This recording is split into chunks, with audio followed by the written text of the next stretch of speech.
Committee on Rules and Legislative Administration will come to order. A quorum is present. Representative Jordan, have you had a chance to review the minutes? Yes, Mr. Chair. I have reviewed the minutes from March 6th, and I would move their approval.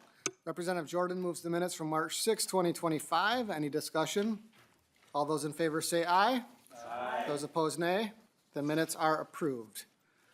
Next order of business is the calendar for the day for March 12th, 2025. We're proposing calendaring 5 bills for Wednesday, March 12th, 2025. House File 6 from Bennett, House File 28 from Meckland, House File 500 from Zalesnikar, House File 1233 from Zalesnikar, and House File 1362, Representative Heinzman. I move the adoption of the calendar for the day pursuant to Rule 1.21. The Committee on Rules and Legislative Administration will designate Wednesday, March 12th for the adoption of the calendar for the day. Any discussion? Representative Jordan.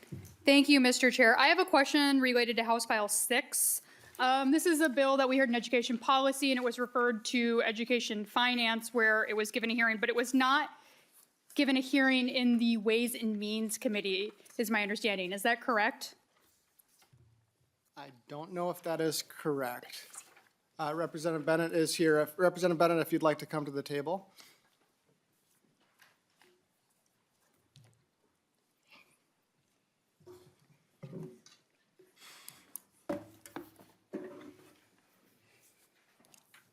And Representative Bennett, if you could answer the question.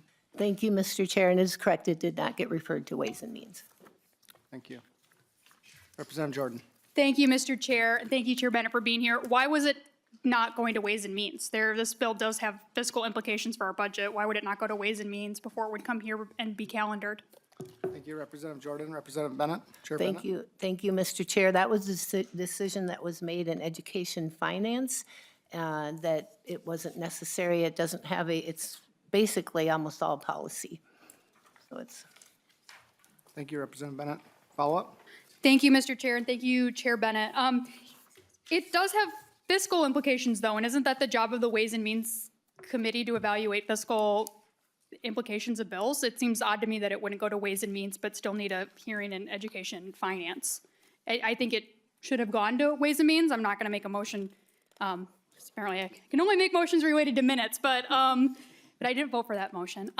So I think it should have gone to Ways and Means. It feels odd to be calendaring it without that stop in Ways and Means, Mr. Chair, and so I just wanted to note that that's irregular.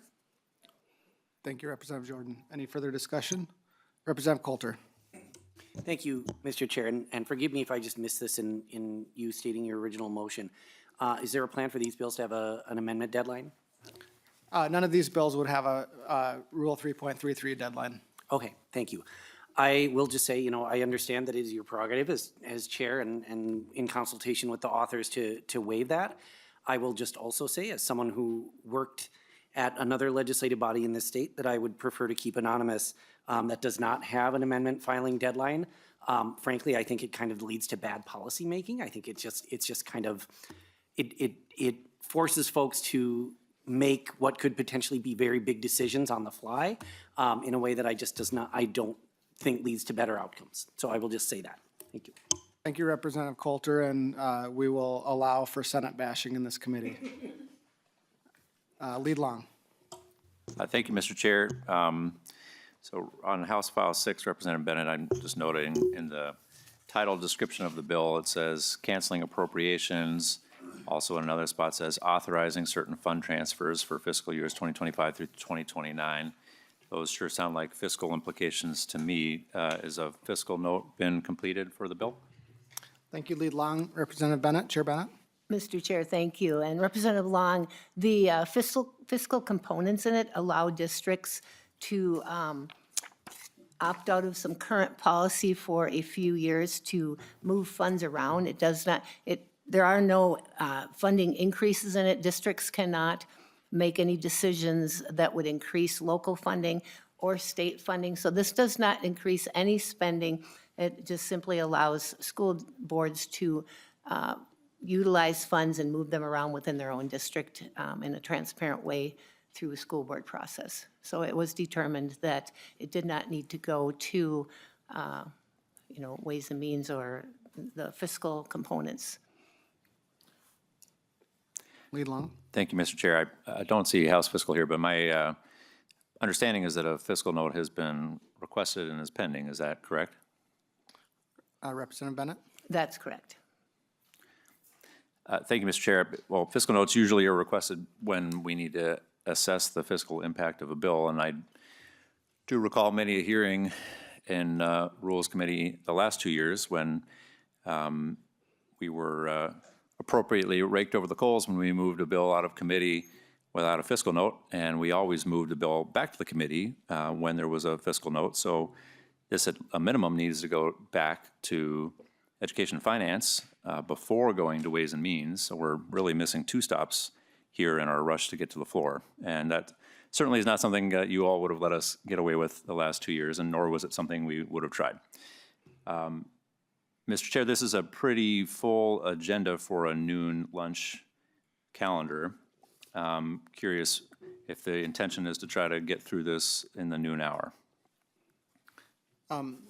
Thank you, Lead Long. The hope is to get through it in the noon hour. There is 7:45 would be when we would come back to take up anything that hasn't been done in the noon hour. Thank you, Mr. Chair. Given the irregularities on House File 6 moving and the fact that we're trying to squeeze all this into an hour, I'm going to ask for a roll call and ask members to oppose the calendar for Wednesday. Thank you, Representative Long. Renewing my motion to adopt the proposed calendar for the day. Roll call has been requested. The clerk will take the roll. Chair votes aye.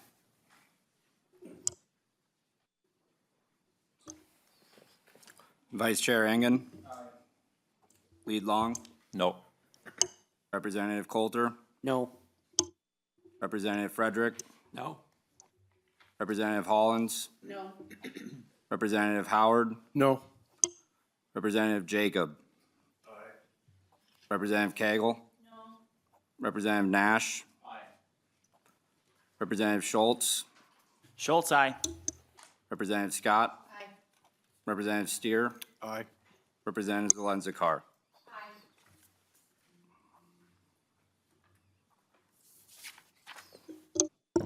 There being 8 ayes and 6 nays, the motion prevails and the calendar is adopted for March 12th, 2025. Next on the agenda is the calendar for the day for March 13th, 2025. We're proposing calendaring 17 bills for Thursday, March 13th, 2025. House File 24, Knutson, House File 25, Zaleznikar, House File 66, Quam, House File 75, Anderson, Paul, House File 81, Heinzman, House File 390, Scott, House File 845, Baker, House File 921, Creasha, House File 1060, Nash, House File 1062, Nash, House File 1382, Heinzman, House File 1445, Bliss, House File 1496, Quam, House File 1691, Kosnick, House File 1693, Kosnick, House File 1052, Bakeberg, House File 1491, Bennett. I move the adoption of the calendar for the day pursuant to Rule 1.21 and 3.33. The Committee on Rules and Legislative Administration will designate Thursday, March 13th for the adoption of the calendar for the day and establish a pre-filing requirement for amendments offered to House File 24 and House File 25. The other bills would not have pre-filing deadlines. Any discussion? Lead Long. Thank you, Mr. Chair. Last week, there was a supplemental calendar scheduled for one of our days on the floor. Is the intent to also have a supplemental calendar for this Thursday? Thank you, Lead Long. It's possible that we will, yes. Thank you, Mr. Chair. Do you anticipate, do you know how many bills are likely to be added to the supplemental calendar? I do not have that number with me right now. Yes, go ahead. Thank you, Mr. Chair. Well, so we have 17 bills and then the possibility of more being added to the calendar for the day. Is the hope to get this all done in one day? I can't remember us getting through 17 bills in a day, at least in my time in the legislature. Lead Long, thank you for the question. It's unlikely we would take final votes on all of the bills. Go ahead. Thank you, Mr. Chair. well, which of the bills are we thinking are just going to be tabled, and which of these are intended as vehicle bills for future attempted committee action? Well, lead along, there are two bills that are, that have a pre-filing requirement, and I think it's expected that both of those would be voted on. And I'm not sure what the plan is on the rest of them. Thank you, Mr. Chair. When will we know which bills we're going to get votes and which aren't, so we can prepare on our side? Thank you, lead along. I will be in touch with you about that. Okay. Mr. Chair, I'll ask for a roll call on the calendar for the day. I can't see how we can get through 17 bills plus more on the supplemental calendar, and I'd ask for a no vote. Representative Schultz. Thank you, Mr. Chair, and I'll just mention for the record that Mrs. Schultz has been sitting at home and wondering why in the world are we finishing session so quickly these days? So 17 bills should be no problem. We'll get it taken care of on Thursday.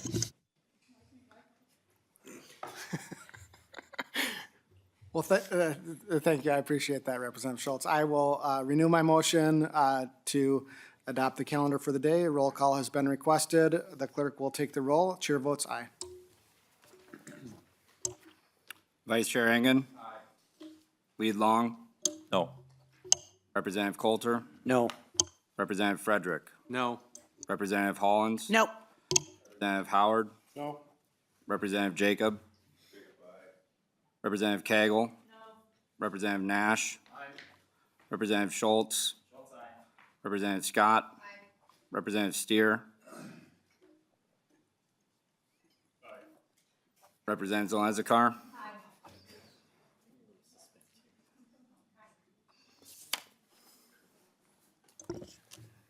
There being 8 ayes and 6 nays, the motion prevails and the calendar is adopted.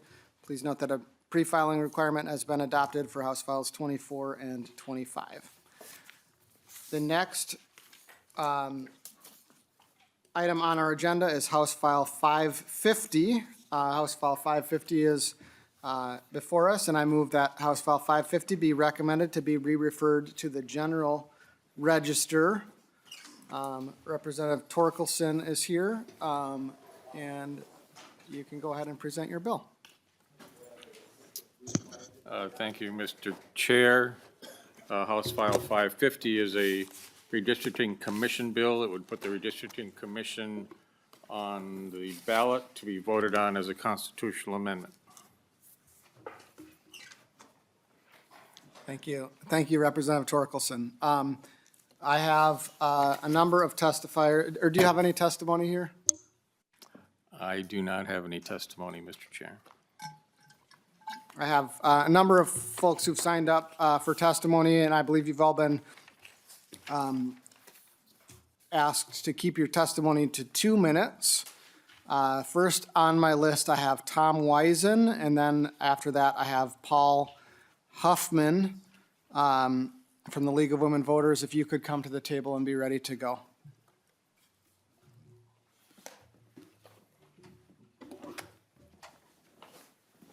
Mr. Wisen, you can go ahead when you're ready. Thank you, Mr. Chairman. Thank you, committee. My name is Tom Wiesen. I am a resident of Mahtomedi. Quality of our government is directly proportional to the quality of the election process we use to elect its members. The outcomes of over 90% of state elections can be predicted 2 years in advance due to gerrymandered districts. The current redistricting process is a failure, and HF 550 is just one more permanent failure in the form of a constitutional amendment. This bill has passed 3 committees at light speed to get here on Republican-only party-line votes with no defense from any Republican except one that compared the bill to the only other political party staying in our Constitution, Article 4, Section 9. Let's review what the authors said about this. The authors admitted that there's no remedy for when the committee cannot agree on district maps. The authors stated that with limited district restrictions on committee members, this just reflects the political process and there's no way around it. Representative West acknowledged the blatant conflict of interest in this bill, justify it by saying it's nothing new. While I respect the author's attempt and over 16 years of legislative experience with redistricting, the multiple problems with this bill demonstrates it was conceived in a partisan vacuum.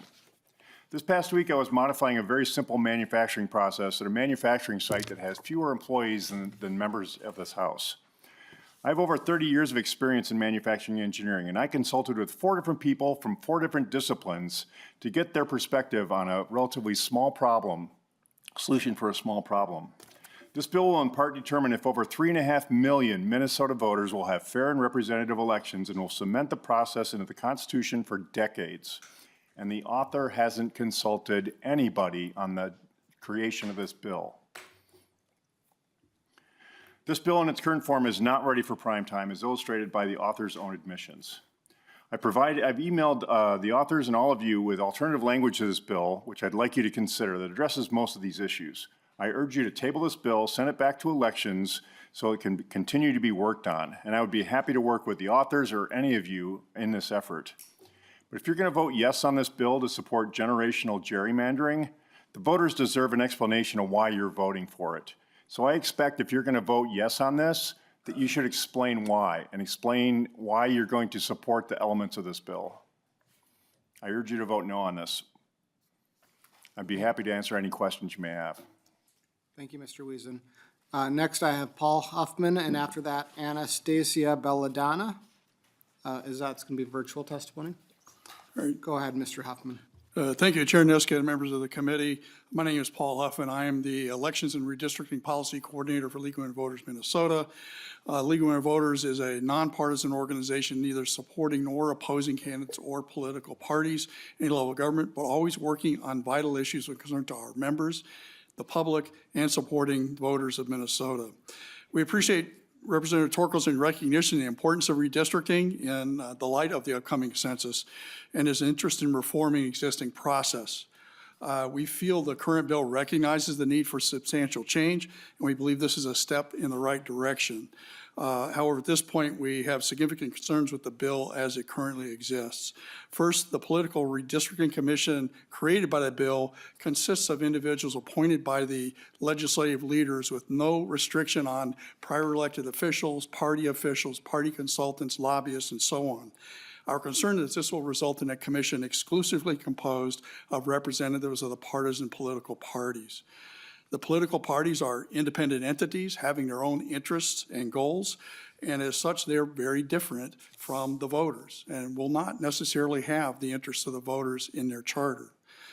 The bill requires the commission to schedule hearings, however, does not specify the number, the manner of the hearings, locations of the hearings, and areas throughout the state, ensuring that all of the people in Minnesota from various communities, from various interest groups have the opportunity to comment.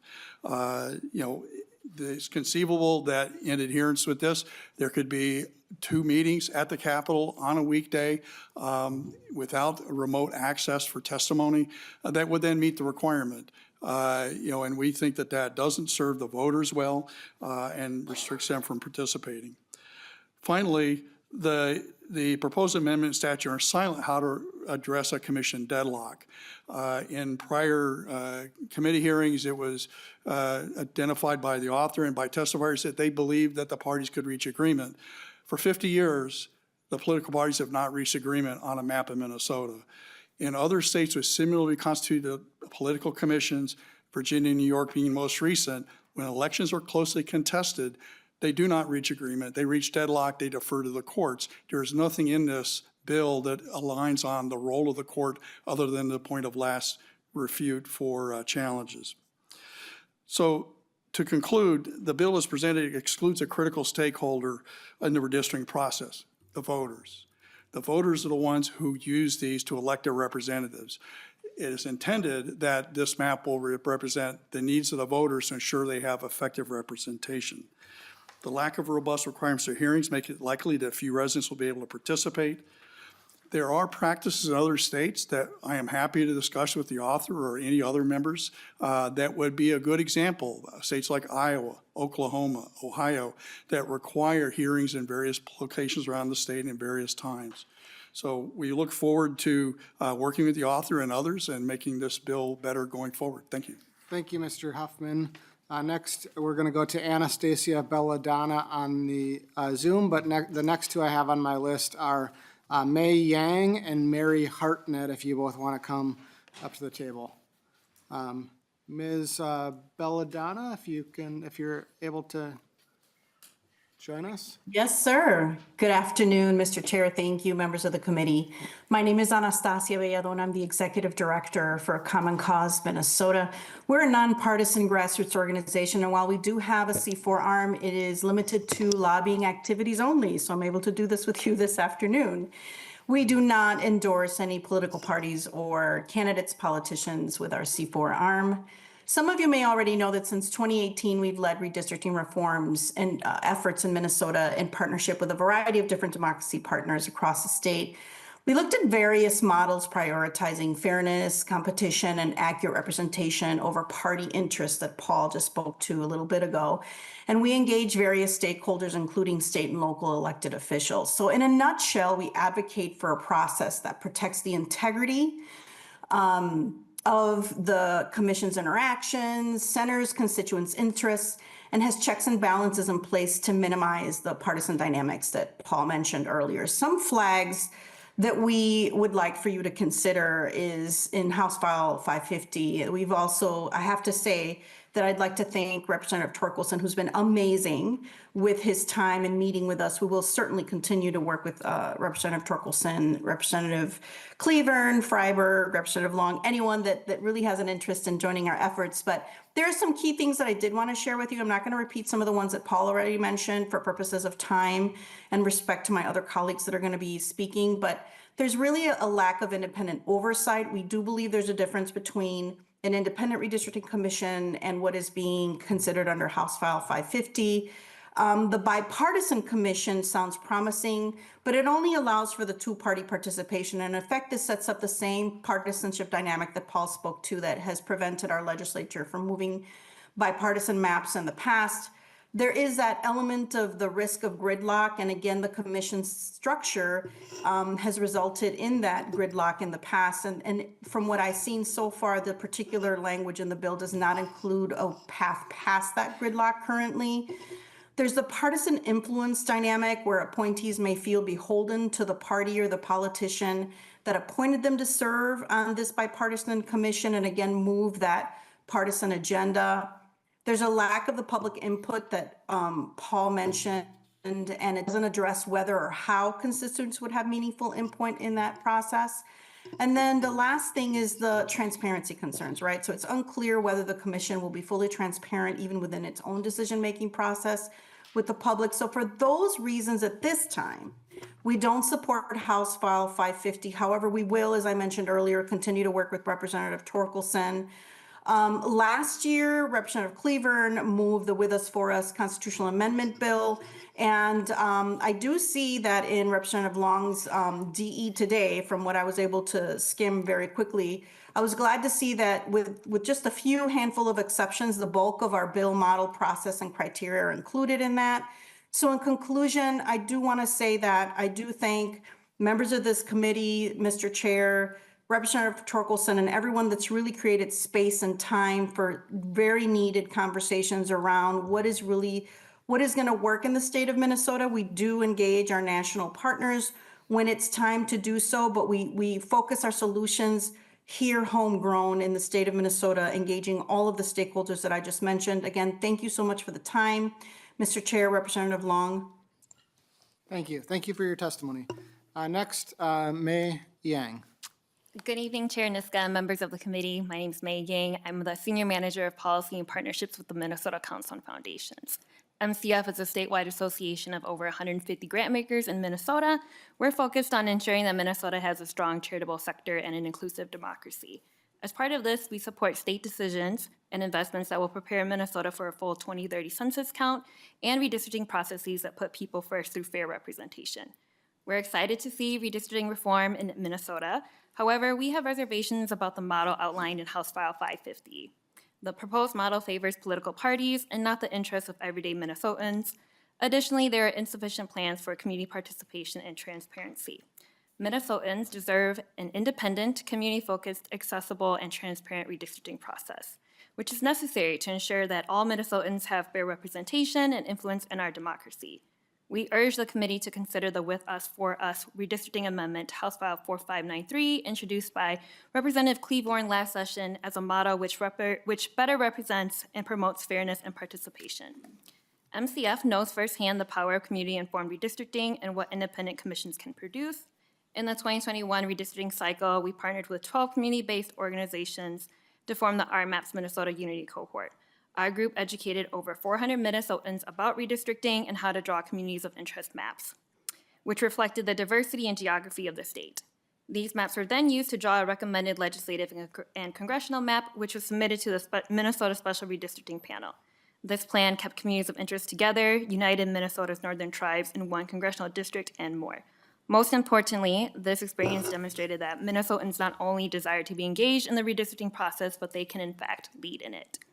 In summary, we urge the committee to trust in the power of everyday Minnesotans and pursue an independent redistricting commission via the With Us For Us redistricting amendment, which maximizes community input and participation.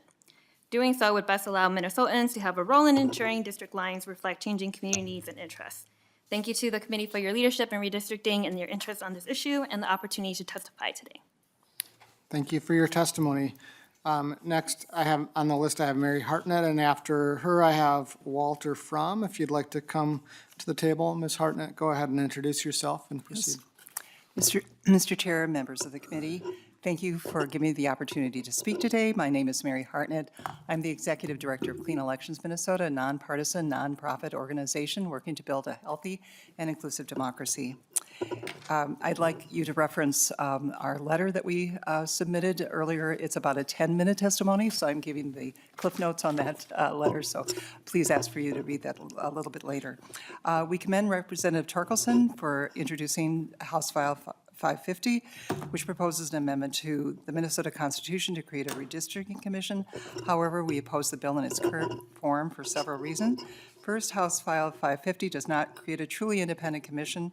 The proposed structure could be manipulated for partisan gain instead of being citizen-led and voter-centered. Second, the bill does not ensure representation for Native and minority groups or preserve their communities. The importance of including marginalized communities in the redistricting process was included by the Minnesota Appeals Court for the 2020 redistricting, their order stating preliminary conclusions, redistricting principles, and requirements for plan submissions. Third, while the bill mentions public hearings, it lacks specifics about how diverse communities from across the state will be included. A successful redistricting commission requires hearing from all communities, including those that are underrepresented throughout the process. Last, there is no provision in HF 550 for a court to intervene if the commission reaches a deadlock. A clear backup plan is necessary to ensure that the redistricting process moves forward without delay or disruption to elections. We support an independent redistricting commission because elections should be decided by voters, not by politicians. We see this the partisan politics play out in other states, and we don't want that to happen here. Democracy is built on the idea that every person has a voice and that every vote should count equally. Independent redistricting commissions work. These commissions help reduce gerrymandering and restore public trust in the electoral process. The Brennan Center for Justice has identified key reforms for successful commissions, and we also urge the inclusion of compliance with federal and state Voting Rights Act. We join our colleagues of the League of Women Voters, Common Cause, the Council on Foundations, in calling for a truly independent redistricting commission. We look forward to working with you to make that happen. Thank you for your time and consideration. We urge you to amend HF 550 to reflect these guiding principles. Thank you. Thank you for your testimony. Finally, on my list, I have Walter Fromm. Please introduce yourself and proceed. Yes, Chair Niska and members, my name is Walter Fromm. I'm a longtime organizer who's made over 100,000 calls, knocked on more than 20,000 doors, and talked with over 10,000 Minnesotans about participating in our democracy. I also work at Take Action Minnesota, an organization with 10,000 members committed to building a robust, multiracial, and gender-inclusive democracy where everyone's voice is heard and fairly represented. Every year, we talk to at least 20,000 Minnesotans about the issues they care about. We all know that our democracy is only as fair and effective as the rules and systems we establish to bring it alive in our everyday lives. Redistricting is one of the most important places to structurally get it right, and we appreciate the author's efforts to strengthen our process in Minnesota. However, knowing what it's like to engage Minnesotans across the state and hearing about their concerns and lives, this bill raises a few flags for us. First is partisanship. Minnesotans are tired of our politics being boiled down to Democrat versus Republican. In this time of polarization and deep economic insecurity, neighbors want systems that allow the person who best reflects their values and interests to represent them. Unfortunately, composition and membership outlined in this policy dictate partisan representation, meaning the outcome will serve parties over people. Second is principles. While I appreciate a compact district when I'm out on the doors, prioritizing that guideline over long-established practices like least change approach or considering communities of interest divides people with shared experience and connection, unfairly weakening their voice in our democracy. And lastly is engagement. Elevating diverse voices in the redistricting process is important, and it's also important that our laws provide clear expectations around number, geographic reach, and transparency. In our experience, when community engagement is not robustly directed, it falls through the cracks. And this process loses voices of everyday people's perspective. On an issue as critical to a healthy democracy as redistricting, it's essential our process has clear standards on this front, so more people are brought in. As we strive towards better redistricting process, we can create something better than this bill. We'd encourage Rep. Torkelson to work across the aisle with Rep. Long and Rep. Kelvorn to develop a consensus proposal. Thank you. Thank you for your testimony. We do have one more testifier, virtually Rich True from the Forward Party of Minnesota. If you are with us, Mr. True, you can introduce yourself and proceed. Hi, thank you, Chair Niska, and the committee members, as well as the author for letting me address you today.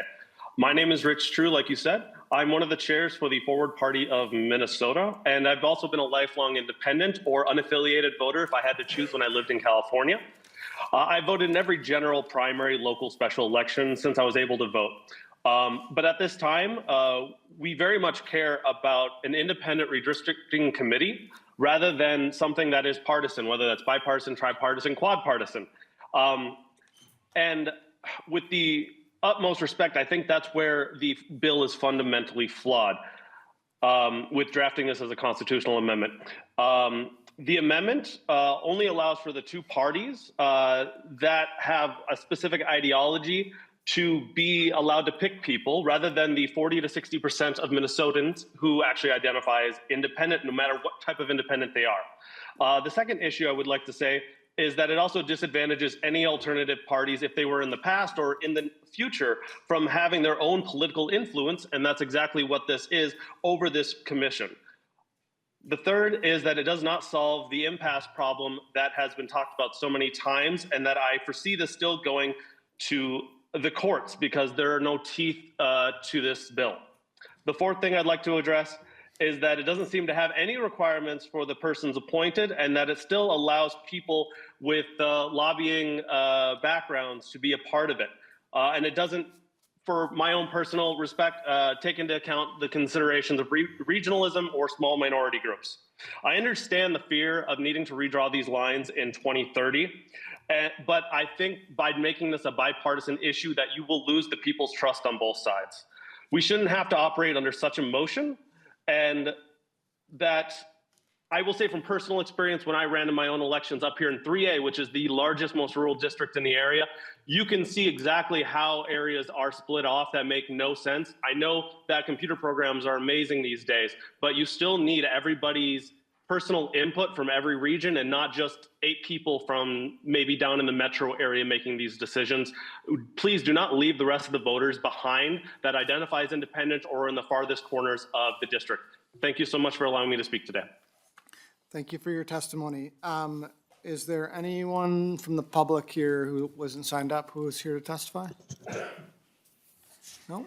Then we'll go to amendments. Leader Long, were you going to offer the DE2? Yes, Mr. Chair. Go ahead. Thank you, Mr. Chair. So the DE2 is the first portion of a constitutional amendment that I had authored last year.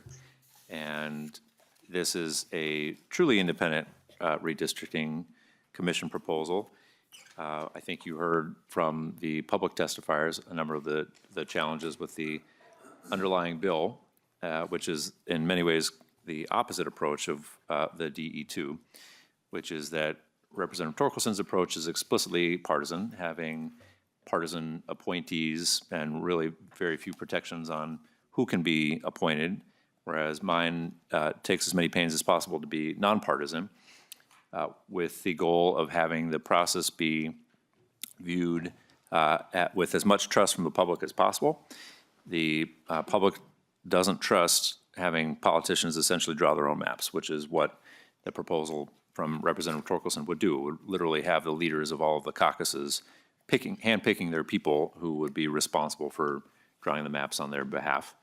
And my bill also is very specific about the conflicts that can have somebody be disqualified from the commission, which include if you're a lobbyist, if you're a party leader, if you were elected in the last 10 years. So it has many more protections than the underlying bill does. And I think if this bill was before us, then I would hope, have a bipartisan vote, given the instinct that we've heard from the underlying bill. So I'd ask for member support. Thank you, Leader Long. Representative Torkelson, did you want to comment on the amendment? Well, thank you for the amendment, Representative Long, but in truth, though, the only way this is going to happen is if we have bipartisan support for a bill, and this bill already has bipartisan support. I would suggest a no vote on the amendment. Leader Long? Mr. Chair, I'm not aware of any bipartisan support in the House, Representative Torkelson. And when I had this bill coming through committee last time, I recall an exchange with Representative Nash where he said, you know, Representative Long, I don't like the second and third parts of your constitutional amendment, but the first part we could work together on. And so I'm hoping that this is a proposal that we can gain support. I can tell you for a fact that there is no bipartisan support in the House for your underlying bill. So I'd ask for a roll call. Thank you, Leader Long. Roll call requested. Any further discussion on the DE? The clerk will take the roll on the DE2 amendment. The chair votes no.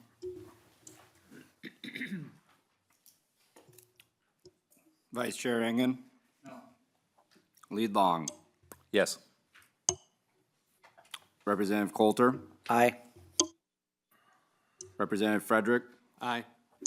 Representative Hollins? Aye. Representative Howard? Representative Jacob? No. Representative Cagle? Aye. Representative Nash? Representative Schultz? No. Representative Scott? No. Representative Steer?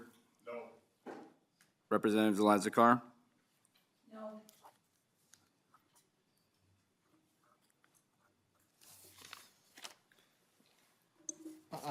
There being 5 ayes and 8 noes, the motion does not prevail and the amendment is not adopted. Back on the discussion of the bill. Any member discussion? Representative Coulter. Thank you, Mr. Chair.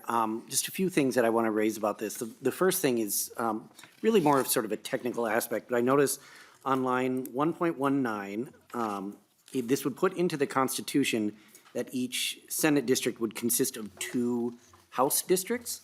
And I think anytime you multiply a number by an even number, you're going to end up with an even number, right? And so that just sort of would put into our Constitution the possibility, as long as there is a 2-party system, of a tie. And whatever you may think of that possibility, I would argue it is less than optimal. I'm not going to make any more judgments beyond that, but I just wanted to note that fact. I did want to ask Representative Torkelson a question that I asked in the Elections Committee, and that has been raised again here tonight. I understand and appreciate that in order for a map to be adopted, there would have to be at least 1 vote from each, or of an appointee from each caucus, in essence. So what is the remedy? What happens if there is a deadlock? What happens if they can't get to those 6 votes? Thank you, Representative Coulter. I think ties are great. Go ahead, Representative Torkelson. Thank you, Mr. Chair. Thank you, Representative Coulter. At this point in time, there is no specific remedy listed in this bill. It's one of the issues that I am interested in taking more input on. My objective is to make it as, put as much pressure on this commission as possible to actually reach an agreement so that the commission's map is the final map and that it does not go to the courts. The courts, have done the map for the last 50 years or so, and they don't do a horrible job, but they don't do a great job either, in my opinion. They hire someone to draw a map, and they do take some public testimony, but I think a commission could do a better job. Oh, sorry, I'm not done. I was. Follow up? wasn't- Yeah. Yes, thank you. So I appreciate that you're continuing to work on this, because I think as the bill is written right now, the remedy would be that it, as you said, that it would go back to the courts, which would seem to me that we would really be no better off than we are right now.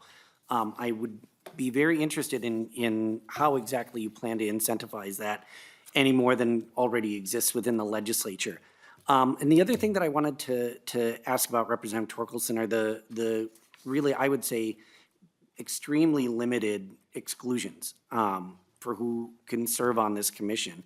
Currently, it's only current federal, state, and local elected officials and their immediate families, and current appointed officials who are otherwise defined as public officials and their families.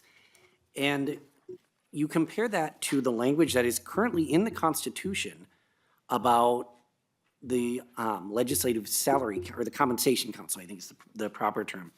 None of the members of the council may be current or former legislators or the spouse of a current legislator. None of the members of the council may be current or former lobbyists registered under Minnesota law.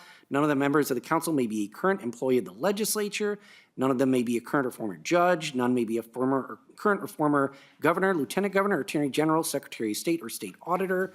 None may be a current employee or of an entity of the executive or judicial branch. I guess I'm kind of dumbfounded as to why there seems to be a larger hurdle to be responsible for setting the salary of legislators than there would be to draw the maps of who makes up the legislature. Could you just explain that a little bit? Thank you, Representative Coulter. Go ahead, Representative. Thank you, Torkelson. Mr. Chair. Thank you, Representative. This issue is one also that I am taking input on. I will say, however, that what we really want is the most qualified, most experienced people we can get on this commission. Redistricting is no simple process and never will be. So you want people that have got some experience and understand exactly what it takes to put a map together. And I don't want to have so many restrictions that we can't get the experienced people on this commission. One more follow-up, go ahead. Yeah, just one last thing, and I appreciate you saying that, and I do hope that language is examined as this moves forward. I will just say to me, and as I said in the Elections Committee, to me, the most troubling aspect of this is that lobbyists could serve on this commission.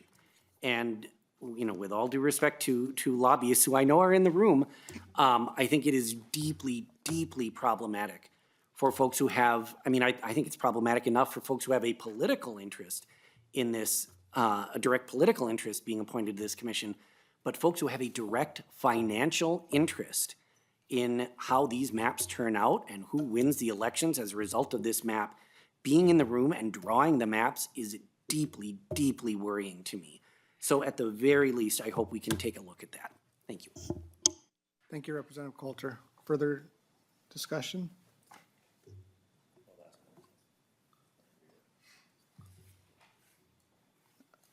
Leader Long, go ahead. Okay. First off, Representative Torkelson, I'm glad you're bringing a redistricting bill forward. At my freshman orientation, spoke with every GOP member of my freshman class and asked them if they would co-author a redistricting bill with me, and I had no takers at the time. And at the time, I think it was because there was, you always hope for the best in the next election, and everybody thinks they're going to win. So this is something I've had a long-standing interest in, and I'm very glad to see that there are GOP proposals coming forward on this. I'm curious about the process you used to put your bill together. You introduced this, I think, in 2024 as well, towards the end of session. And I'm curious if when you introduced it then or when you introduced it this time, if you reached out, had any conversations with any of the nonpartisan groups that testified today who work really closely in this space. Thank you, Representative Long. Representative Torkelson? Thank you, Mr. Chair. Thank you, Representative Long. As you probably know, I did serve as lead on the redistricting committee and worked closely with a number of people during that process, learned a lot about the process, and this bill language is really a result of my own experience and, of course, with the help of the reviser to get a bill put together. Thank you, Representative Torkelson. Follow-up? Thank you, Mr. Chair. I'll take that as a no. When I put together my bill, we spent months working with national experts, local experts, nonpartisan folks who care deeply about this, trying to get it right. And I think the fact that you didn't have any testifiers in support today likely shows that you need to spend a little more time having some of these conversations with folks. The fundamental disagreement, I think, is about whether the commission should be partisan, appointed by party leaders, or nonpartisan, at least to the extent that we can achieve that. And the DE we voted down, unfortunately, had screens on who could participate. It had protections for tie votes, being that there are 5 folks who were unaffiliated as a part of the 15-member commission, random selection, so you're not picking people specifically who you would then want to see act on your behalf. So a lot of protections to make sure that this is a fair process. Are you open to working towards a nonpartisan approach? Thank you, Representative Long. Representative Torkelson? Thank you, Mr. Chair. Thank you, Representative Long. I'll just say this, this bill, I will admit, is a work in progress. I will say, however, that this process of redistricting is political by nature. Politics can't help but be involved in this process. It's impossible to have a completely non-political group of people that actually understand what districts are and why we need them and why they need to be drawn as fairly as possible.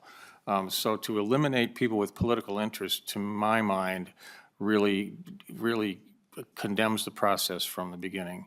You need people that understand politics and understand the political nature of redistricting in order for this to be successful. Thank you, Representative Torkelson. Follow-up? Well, Representative Torkelson, that's not the way redistricting has been done in our state for 50 years. We've had redistricting done by judges who have been trying very hard to act in a nonpartisan basis and have been selected on that basis. So I don't think that is accurate. But I will say that you're right that it is hard to find an individual without a partisan identity. And I think that the proposal that I had that was voted down has people self-select, and then you'd have 5-5. But importantly, you'd have 5 who are independent, who could help balance out that commission and make sure that we were coming to a fair, nonpartisan resolution. And there would be a lot of protections in terms of who is selected, rather than this, which is as purely partisan as it gets, right? I mean, you literally have the party leaders picking the individuals themselves. So they, we could pick Ken Martin, right? You all could pick Royce White.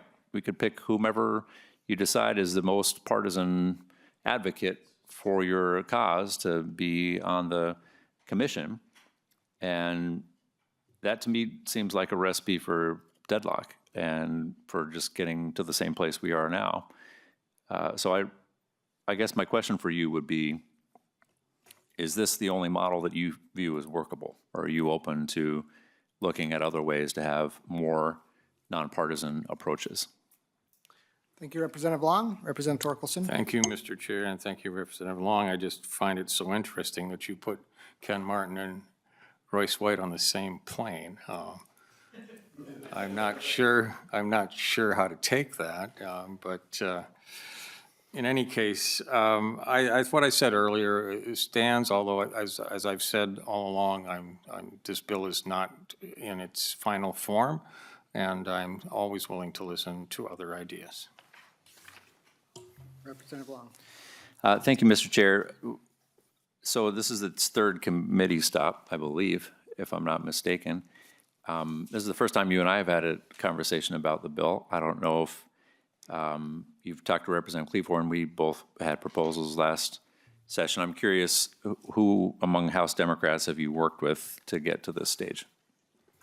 Representative Torkelson? Well, thank you. There was a period of time when there were no House Democrats to work with, so it's very difficult. Representative Torkelson, we've been through 3 committee stops, so presumably you've had enough time to reach out. If this is truly a bipartisan effort that you have in mind, have you had any conversations that you have initiated with Democrats to try to improve this bill? Representative Torkelson? Thank you, Mr. Chair. Thank you, Representative Long. My door is open and my calendar is available. I've stated many times I'm willing to listen to people who are interested in this issue. You can get on my calendar, Representative Long. Follow-up? Representative Torkelson, with respect, this is not my bill, this is yours, and the burden's on you to try to find bipartisan support for your bill. I'm very happy to have a conversation. I haven't heard much of an open mind yet to trying to find an approach that is nonpartisan and that could gather broader support. So you have said that this is a work in progress, which I appreciate. Given that this is its final committee stop, where will that work happen? Are we planning to lay this bill over? Are we going to be moving this bill to the General Register? And if we do, are you trying to get a vote on this week, perhaps? Representative Torkelson? Thank you, Mr. Chair. Thank you, Representative Long. I'm not sure about the future. Follow-up? Well, Mr. Chair, I'd just ask that the bill be laid over then, given that Representative Torkelson has expressed a willingness to do more work on this. I would very much like to take him up on that. And so I'd certainly ask that if this is a true bipartisan bill that Representative Torkelson is after, that we keep the bill in committee so we can do that work. Thank you, Mr. Chair. Got a motion? Yes, Mr. Chair, I move that the bill be laid over. Representative Long moves that that House File 550 is laid over. All in favor, say aye. I request a roll call, Mr. Chair. Roll call requested on the motion to lay House File 550 over. The clerk will take the roll. Chair votes no.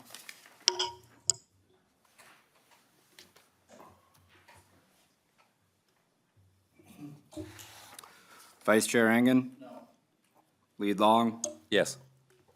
Representative Coulter? Aye. Representative Frederick? Aye. Representative Hollins? Aye. Representative Howard? Aye. Jacob? Representative Cagle? Aye. Representative Nash? Representative Schultz? Representative Scott?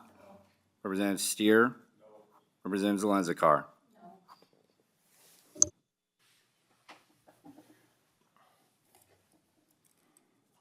There being 6 ayes and 8 nays, the motion does not prevail. Vice Chair Engen.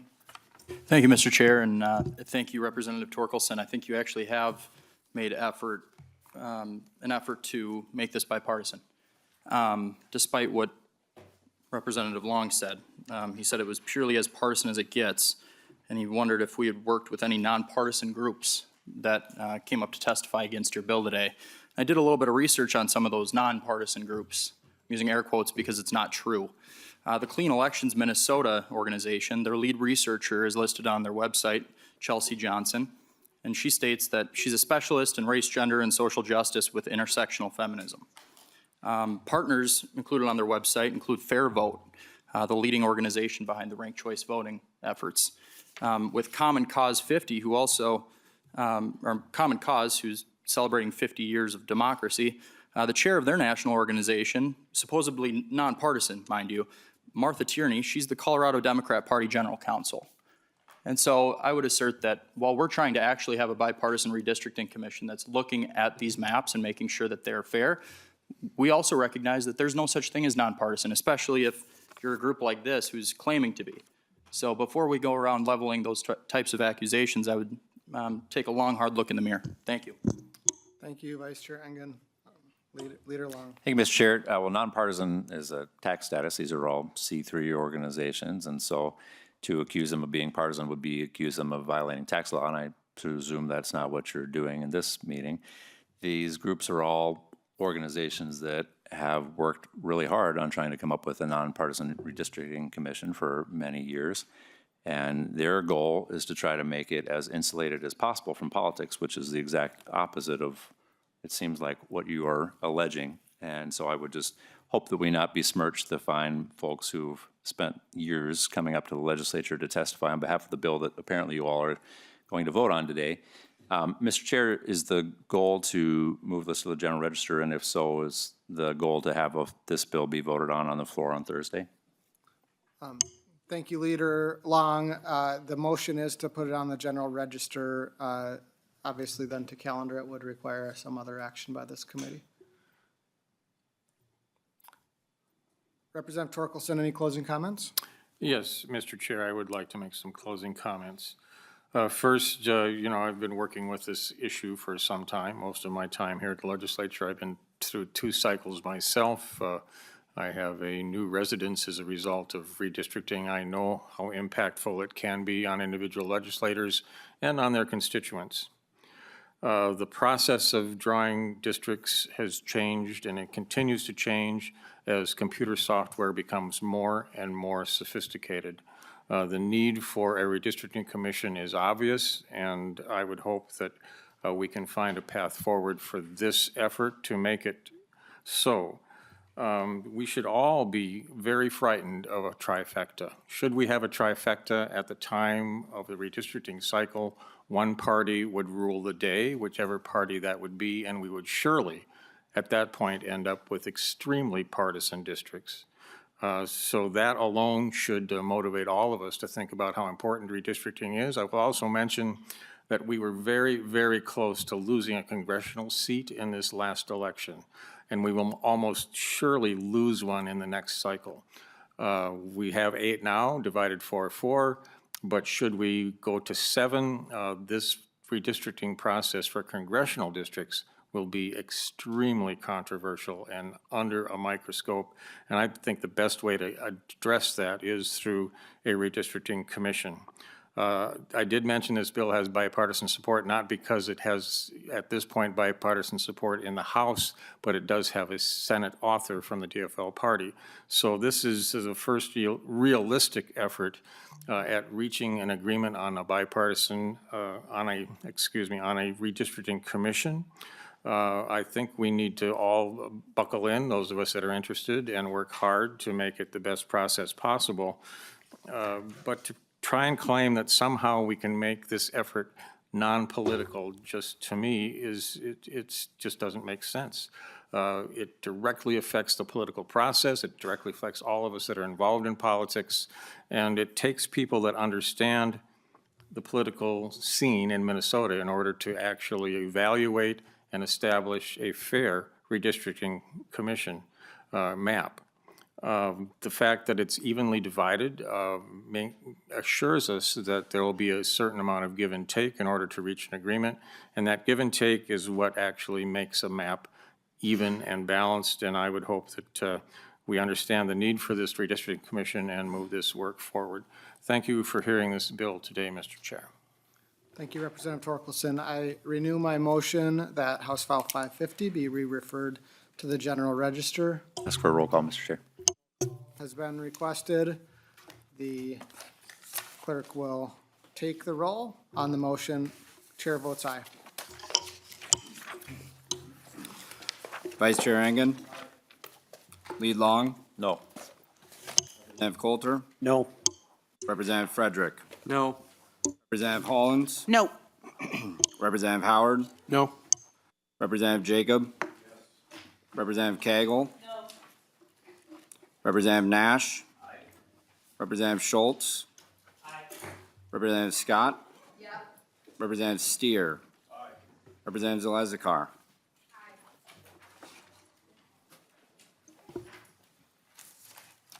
There being 8 ayes and 6 nays, the motion prevails. House File 550 is re-referred to the general register. That concludes our agenda for today. The meeting is adjourned.